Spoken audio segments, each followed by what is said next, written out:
Welcome to the Eternal format, the unofficial format where every set is legal, from the original base set to the most recent set, with a ban list to keep things balanced. Today's game is Slowking Box with Oranguru versus Light Jolteon with Toedscruel. To learn more about the Eternal format, check the links in the description.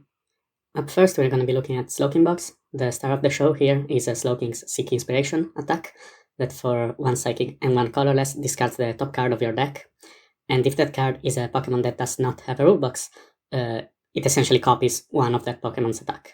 The attacks that we are going to be copying are mainly Yveltal's Amazing Destruction attack, which straight up knocks out the opponent's active Pokemon. Guzzlord's Red Banquet, which does 120 damage, and if that attack results in a knockout, you take 1 extra prize card. And finally, we have Kyurem's Triforce attack, which discards all energy attached to this Pokemon, doing 110 damage to 3 of your opponent's Pokemon.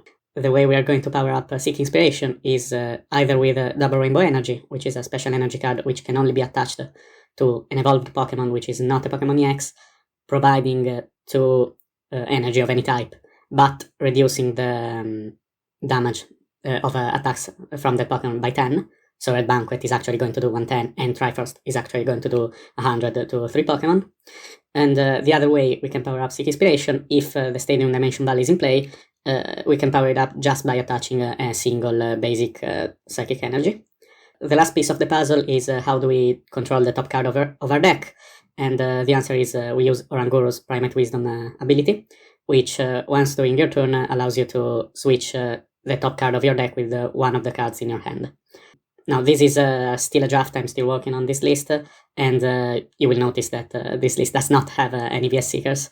This is not by design, it's just a thing I have forgotten to add for the past 3 months. So this is definitely not a finalized list, but this is the list I used in today's game. Next, we're going to be looking at Light Jolteon, which is a list that was built and played in this game by Piano Like Pit. Light Jolteon has the Pulse Guard attack, which costs 1 lightning, and its effect is during your opponent's next turn, if Light Jolteon is damaged by an attack and the damage is more than 20, prevent that damage. So this is a stall deck.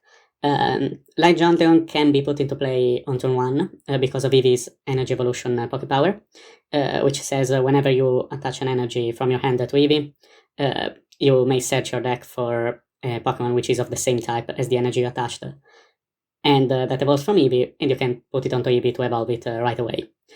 So even during your first turn, even during the turn that Eevee was put into play. And by the way, this does not only work with the basic Lightning Energy, this also works with Speed Lightning Energy, even though Speed Lightning only counts as a Lightning Energy while in play. This is not the list you may have seen before with Light Jolteon featuring Electrike with the Omega Barrier Ancient trait. That is because that more turbo style of build has been hit with the ban of Prince Exploration. And Piano Like Pit believes that this approach with Toedscruel is going to be the way to play Light Jolteon going forward. And why is Toedscruel in this list? It has the Slime Mold Colony ability, which prevents your opponent from recovering cards from their discard pile to their hand by using abilities or trainer cards. So this is essentially intended as a counter to VS Seeker, since Guzma is the main way to get around the effect of Pulse Guard. Of course, this is not going to be very relevant in this game since I do not have any VS Seekers in my list to begin with. One last noteworthy inclusion is the Stadium card Rust Seize, which allows you to heal 30 damage once during your turn from each of your Water and Lightning Pokemon. So in particular, if your opponent manages to damage Light Jolteon despite the effect of Pulse Guard, they're gonna do 20 damage at most, and that damage can just be healed off with Rough Seize. So yeah, this is the list. Let's go on to the game. So I'm gonna show this game from the perspective of the Slowking Box player, since that was me. I started Kyurem, which is a bit unfortunate because normally we do not want to have Kyurem in play, unless we are in a particular matchup where the Plasma Bane ability is active, but this is not one of those matchups. Meanwhile, my opponent started with Eevee, which is a good starter. In this particular game, I went first. So during my first turn, my first order of business is to play those Quick Balls to get my basic Pokemon in play. And with the second Quick Ball, I discarded Kyurem, which do keep in mind because it will become important later. The basics I get are Slowpoke and Baltoy. Yeah, so this is what I do on my first turn, and I choose not to attach the gift energy because I am not in a matchup where I can expect my Kyurem to get knocked out, so the effect of gift energy will not activate. So I just pass my turn, and then my opponent draws for turn, and his first turn starts similar to mine, just he has a Buddy-Buddy Poffin, which does a better job at getting those basics into play. In particular, he gets a Baltoy and a Toedscruel. Afterwards, he attaches a Speed Lightning Energy to Eevee, which, like I said in the intro, allows him to use the Energy Evolution Poké Power to get Light Jolteon straight into play. And at this point, Light Jolteon can attack using Pulse Guard. So, my turn, I put Claydol into play. In case you don't know Claydol, it's one of the staples of the Eternal format. It has the Cosmic Power, Poké Power, which allows you to put up to 2 cards from your hand to the bottom of your deck, and then fill your hand up to 6. So this is what I do. And I choose to keep Guzma in my hand, since Guzma is very important in this matchup, and I do not want to put it into my deck where it can get milled. So I keep it in my hand, and I draw 5 cards. The fact that I've drawn Oranguru allows me to dig a little further using its ability. And then I attach the basic energy to Slowpoke. I attach Floatstone, which is a Pokemon tool that grants free retreat to the Pokemon it's attached to. Yeah. Then I retreat Kyurem into Slowpoke, and I attack using Slowpoke's Iono attack, which just puts Light Jolteon to sleep. Now you cannot see the coin flips in this replay mode, but my opponent flips heads, so my attack was effectively useless. Now, during my opponent's turn, he plays Ultra Ball to get a Claydol of his own, puts it into play, and uses its Poké Power.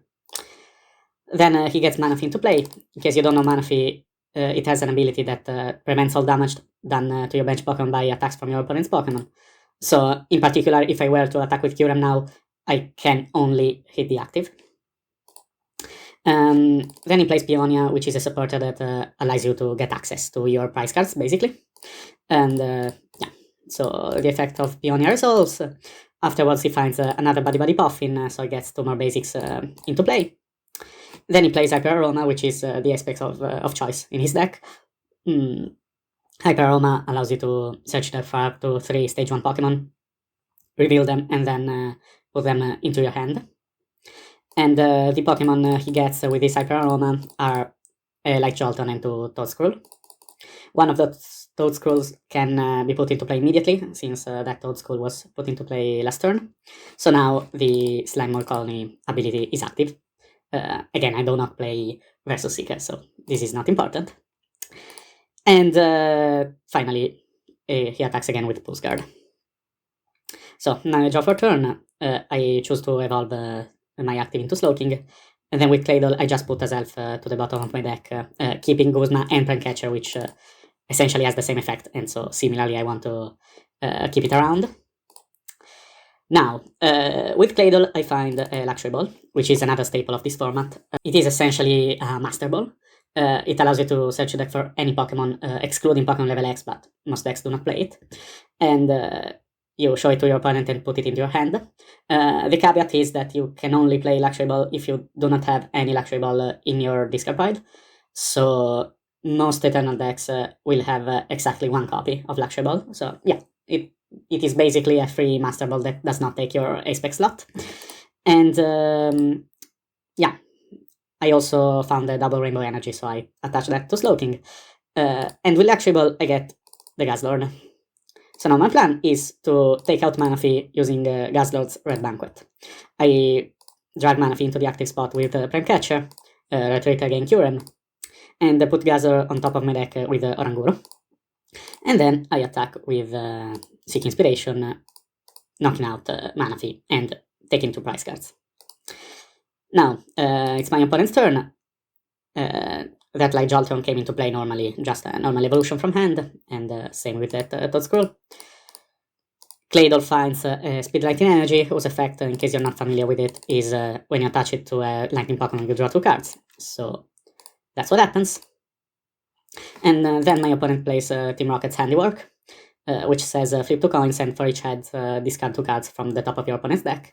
Again, you cannot see the coin flips, but my opponent flipped 1 heads. So that's 2 cards milled from the top of my deck. One of them is Oracle, which I do not believe I played this game, but it is another way to manipulate the top card of my deck. It has the same effect, essentially, of Cypher Maniac's Code Breaking, in case you're familiar with Standard. You choose 2 cards from your deck, shuffle the rest of your deck, then put the 2 cards you chose on top of it in any order. And the other card that got discarded is Raikou, which is another attacker I have that I didn't mention in the intro because it's a bit redundant since I already play Kyurem, so this is a card I am considering cutting from this list. Yeah. Then my opponent plays the Rough Seas and attacks with a postcard. Now, at this point, I put the other Baltoy in play. Use Claydol to draw a few cards. One of them, notably, is Max Revive, which is yet another way to control the top card of my deck. It allows me to put a Pokemon from my discard pile on top of my deck. And, by the way, this is important in this matchup. It can be played even if Slime Colony is active, because Slime Colony only prevents you from taking cards from your discard pile into your hand, whereas with Max Revive I'm putting them on top of my deck, so basically I can do whatever I want in this matchup. Yeah. Then I play Steven's Advice, which is a very potent supporter card. By the way, my opponent, Piano Like Pete, was the one who suggested the inclusion of this card into my Slowking list, so big thanks to him. The effect of Steven's Advice is you draw a number of cards up to the number of your opponent's Pokemon in play, but you can only play Steven's Advice if you have at most 7 cards in your hand, including Steven's Advice. So right now I have 6, so I can play it, and it draws me 5 cards. I didn't strictly need to play it, but I chose to. Now with Oranguru, I put Yveltal on top of my deck, and I use Seek Inspiration to copy Amazing Destruction. Now, crucially, Amazing Destruction does not do damage. It just knocks out the active Pokemon with an effect that does not count as damage, and therefore is not prevented by Pulse Guard. So Light Jolteon is knocked out, and I take my prize card. Now my opponent's next turn, he gets another Eevee with Ultra Ball, which again gets evolved immediately via the Poké Power. So there is another Light Jolteon in play. Then my opponent uses Claydol's Poké Power and plays Guzma. Here my opponent is trying to basically stall me by putting Oranguru into the active spot. Unfortunately for him, I have my own Guzma in hand, so that play will not work. And yeah, my opponent also attaches Big Parasol to Light Jolteon, which is relevant because Big Parasol prevents effects of attacks. So if last turn Big Parasol was attached to his active Pokemon, then I could not have used Yveltal's attack, or rather, I could have used it, but it wouldn't have had any effect. So at this point, my opponent uses Pulse Guard, but I have a game in hand, basically, because with Guzma, I can put Slowking back into the active spot, and notice that my opponent did not manage to recover Manaphy and put it back into place, so his bench has no protection whatsoever. And with Max Revive, I can put the Kyurem that I discarded at the beginning of the game on top of my deck. And so, basically, this is the end of the game. I can just use Seek Inspiration, discarding the top card of my deck, which is a Kyurem, knocking out the 2 Light Jolteon and the Claydol, taking the last 2 prizes. My opponent commented at the end of the game that maybe he wants to add another recovery card to his list other than the Super Rod, which is already included. He was considering mostly Lana's Aid. So yeah, this is a possible change that could have helped him recover the Manaphy. So with that being said, thanks for watching. If you have any comments or questions about the game or the lists, feel free to comment below. Thanks again to Piano Like Pete for playing this game, and I'll see you next time.